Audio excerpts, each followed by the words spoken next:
லூக்கா எழுதின சுவிசேஷம் அதிகாரம் 1. மகா கனம் பொருந்திய தெயோப்பிலுவே, நாங்கள் முழு நிச்சயமாய் நம்புகிற சங்கதிகளை ஆரம்பம் முதல் கண்ணார கண்டு வசனத்தை போதித்தவர்கள் எங்களுக்கு ஒப்புவித்தபடியே அவைகளை குறித்து சரித்திரம் எழுத அநேகம் பேர் ஏற்பட்டபடியினால், ஆதி முதல் எல்லாவற்றையும் திட்டமாய் விசாரித்தறிந்த நானும் உமக்கு உபதேசிக்கப்பட்ட விசேஷங்களின் நிச்சயத்தை நீர் அறிய வேண்டுமென்று அவைகளை ஒழுங்காய் உமக்கு எழுதுவது எனக்கு நலமாய் தோன்றிற்று. யூதேயா தேசத்தின் ராஜாவாகிய ஏரோதின் நாட்களில் அபியா என்னும் ஆசாரிய வகுப்பில் சகரியா என்னும் பெயர் கொண்ட ஆசாரியன் ஒருவன் இருந்தான். அவன் மனைவி ஆரோனுடைய குமாரத்திகளில் ஒருத்தி, அவள் பேர் எலிசபெத்து. அவர்கள் இருவரும் கர்த்தரிட்ட சகல கற்பனைகளின்படியேயும் நியமங்களின்படியேயும் குற்றமற்றவர்களாய் நடந்து தேவனுக்கு முன்பாக நீதி உள்ளவர்களாயிருந்தார்கள். எலிசபெத்து மலடியாயிருந்தபடியினால் அவர்களுக்கு பிள்ளை இல்லாதிருந்தது. இருவரும் வயது சென்றவர்களாயும் இருந்தார்கள். அப்படி இருக்க அவன் தன் ஆசாரிய வகுப்பின் முறைப்படி தேவ சந்நிதியிலே ஆசாரிய ஊழியம் செய்து வருகிற காலத்தில் ஆசாரிய ஊழிய முறைமையின்படி அவன் தேவாலயத்துக்குள் பிரவேசித்து தூபங்காட்டுகிறதற்கு சீட்டை பெற்றான். தூபங்காட்டுகிற வேளையிலே ஜனங்கள் எல்லாரும் கூட்டமாய் வெளியே ஜெபம் பண்ணி கொண்டிருந்தார்கள். அப்பொழுது கர்த்தருடைய தூதன் ஒருவன் தூப பீடத்தின் வலது பக்கத்திலே நின்று அவனுக்கு தரிசனமானான். சகரியா அவனை கண்டு கலங்கி பயமடைந்தான். தூதன் அவனை நோக்கி, சகரியாவே, பயப்படாதே, உன் வேண்டுதல் கேட்கப்பட்டது. உன் மனைவியாகிய எலிசபெத்து உனக்கு ஒரு குமாரனை பெறுவாள். அவனுக்கு யோவான் என்று பெயரிடுவாயாக. உனக்கு சந்தோஷமும் மகிழ்ச்சியும் உண்டாகும். அவன் பிறப்பு நிமித்தம் அநேகர் சந்தோஷப்படுவார்கள். அவன் கர்த்தருக்கு முன்பாக பெரியவனாயிருப்பான். திராட்சரசமும் மதுவும் குடியான். தன் தாயின் வயிற்றில் இருக்கும் போதே பரிசுத்த ஆவியினால் நிரப்பப்பட்டிருப்பான்.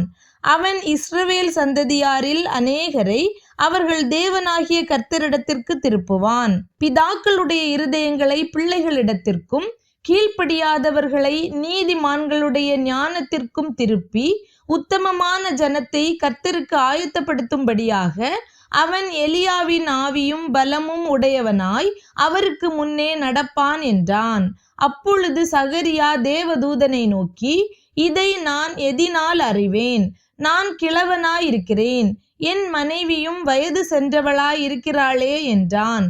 தேவதூதன் அவனுக்கு பிரதியுத்தரமாக, நான் தேவ சந்நிதானத்தில் நிற்கிற காபிரியேல் என்பவன். உன்னுடனே பேசவும் உனக்கு இந்த நற்செய்தியை அறிவிக்கவும் அனுப்பப்பட்டு வந்தேன்.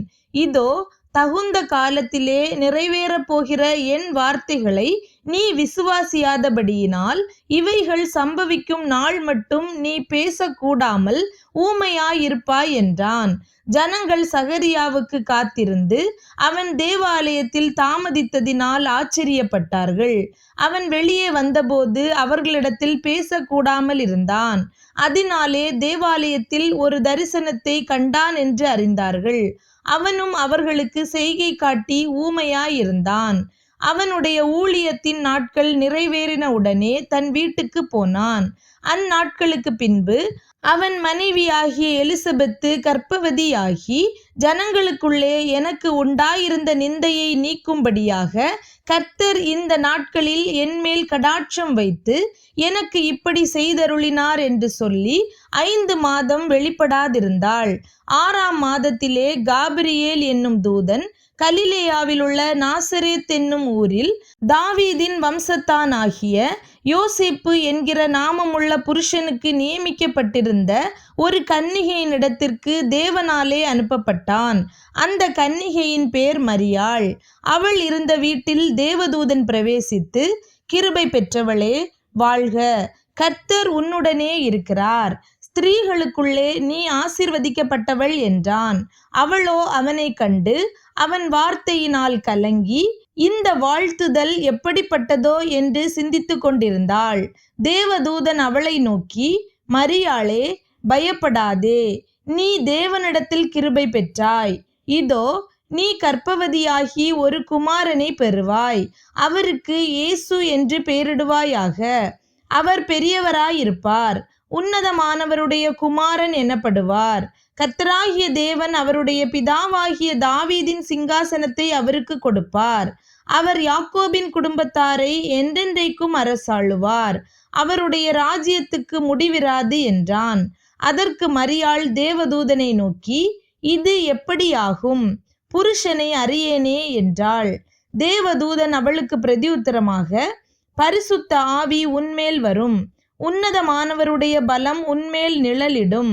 ஆதலால் உன்னிடத்தில் பிறக்கும் பரிசுத்தமுள்ளது தேவனுடைய குமாரன் என்னப்படும். இதோ, உனக்கு இனத்தாளாயிருக்கிற எலிசபெத்தும் தன் முதிர் வயதிலே ஒரு புத்திரனை கற்பந்தரித்திருக்கிறாள். மலடி எனப்பட்ட அவளுக்கு இது 6ஆம் மாதம். தேவனாலே கூடாத காரியம் ஒன்றுமில்லை என்றான். அதற்கு மரியாள், இதோ, நான் ஆண்டவருக்கு அடிமை, உம்முடைய வார்த்தையின்படி எனக்கு ஆக கடவது என்றாள். அப்பொழுது தேவதூதன் அவளிடத்திலிருந்து போய்விட்டான்.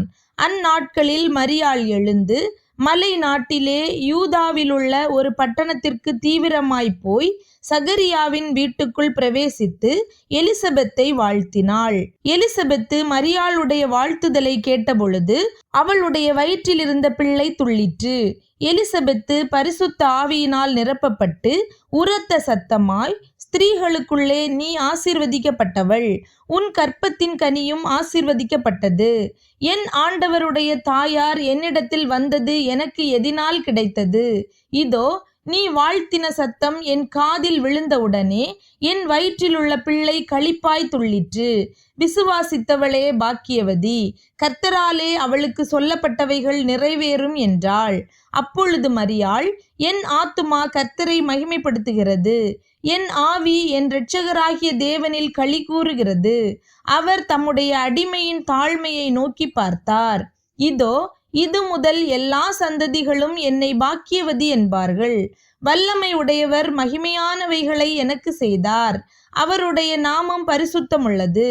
அவருடைய இரக்கம் அவருக்கு பயந்திருக்கிறவர்களுக்கு தலைமுறை தலைமுறைக்கும் உள்ளது. தம்முடைய புயத்தினாலே பராக்கிரமம் செய்தார்.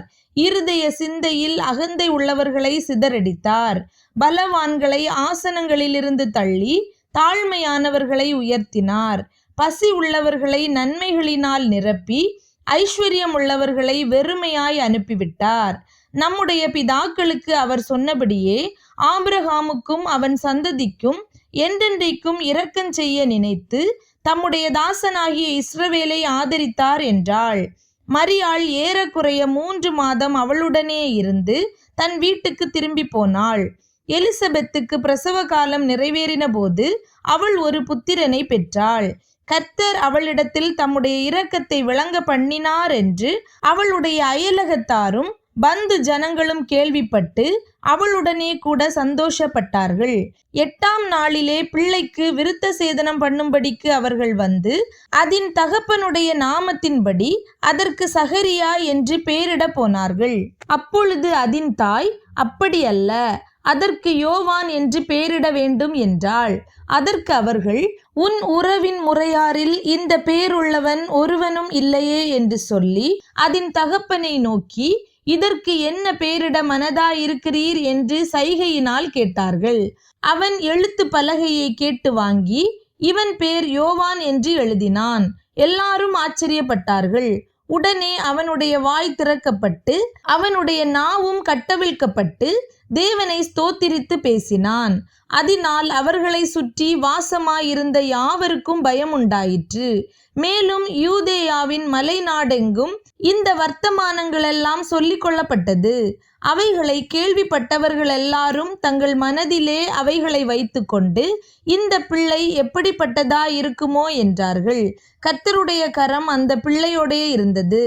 அவனுடைய தகப்பனாகிய சகரியா பரிசுத்த ஆவியினாலே நிரப்பப்பட்டு தீர்க்க தரிசனமாக, இஸ்ரவேலின் தேவனாகிய கர்த்தருக்கு ஸ்தோத்திரம் உண்டாவதாக, அவர் நம்முடைய பிதாக்களுக்கு வாக்குத்தத்தம் பண்ணின இரக்கத்தை செய்வதற்கும் தம்முடைய பரிசுத்த உடன்படிக்கையை நினைத்தருளி உங்கள் சத்துருக்களின் கைகளினின்று நீங்கள் விடுதலையாக்கப்பட்டு உயிரோடு இருக்கும் நாளெல்லாம் பயமில்லாமல் எனக்கு முன்பாக பரிசுத்தத்தோடும் நீதியோடும் எனக்கு ஊழியம் செய்ய கட்டளையிடுவேன் என்று அவர் நம்முடைய பிதாவாகிய ஆபிரகாமுக்கு இட்ட ஆணையை நிறைவேற்றுவதற்கும் ஆதி முதற் கொண்டிருந்த தம்முடைய பரிசுத்த தீர்க்கதரிசிகளின் வாக்கினால் தாம் சொன்னபடியே தமது ஜனத்தை சந்தித்து மீட்டு கொண்டு நம்முடைய சத்துருக்களினின்றும் நம்மை பகைக்கிற யாவருடைய கைகளினின்றும் நம்மை இரட்சிக்கும்படிக்கு தம்முடைய தாசனாகிய தாவீதின் வம்சத்திலே நமக்கு இரட்சண்ய கொம்பை ஏற்படுத்தினார்.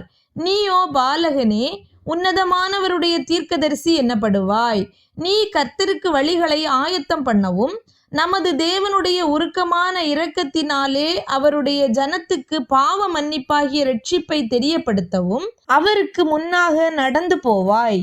அந்தகாரத்திலும் மரண இருளிலும் உட்கார்ந்திருக்கிறவர்களுக்கு வெளிச்சம் தரவும் நம்முடைய கால்களை சமாதானத்தின் வழியிலே நடத்தவும் அவ்விரக்கத்தினாலே உன்னதத்திலிருந்து தோன்றிய அருணோதயம் நம்மை சந்தித்திருக்கிறது என்றான். அந்த பிள்ளை வளர்ந்து ஆவியிலே பலங்கொண்டு இஸ்ரவேலுக்கு தன்னை காண்பிக்கும் நாள் வரைக்கும் வனாந்தரங்களிலே இருந்தான்.